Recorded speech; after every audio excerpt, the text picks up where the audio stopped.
Magandang araw sa inyo lahat. Kami ang Group 4, ibabahagi kung paano maging isang matalino at responsableng mamimili at nagbebenta. Marunong dapat tayo mag-budget. Dapat tayo ay marunong mag-budget upang mabili natin ang pangangailangan ng hindi nagkukulang ang ating pera at magamit ang ito ng maayos. Marunong dapat tayo mag-budget. Dapat tayo ay marunong mag-budget upang mabili natin ang pangangailangan ng hindi nagkukulang ang ating pera at magamit ito ng maayos.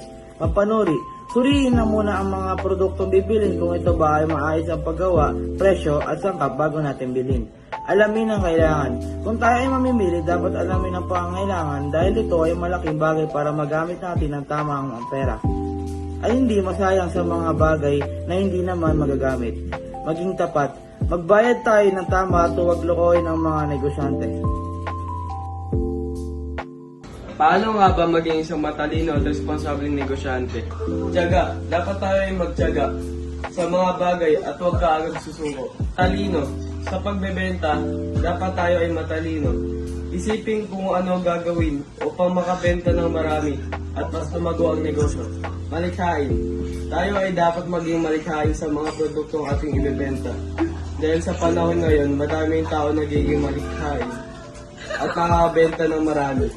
Isa rin ito sa paraan kung paano makabenta. Respeto. Dapat tayo ay may respeto sa mga tao at huwag dayain ang mga produktong iyong ibebenta.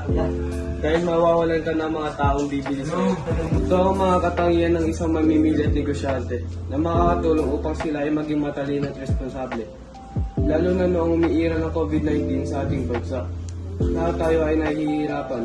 Pero dahil meron tayong mga katangian ng isang mamimili at negosyante, nairaos natin ito at unti-unti bumabalik sa dati.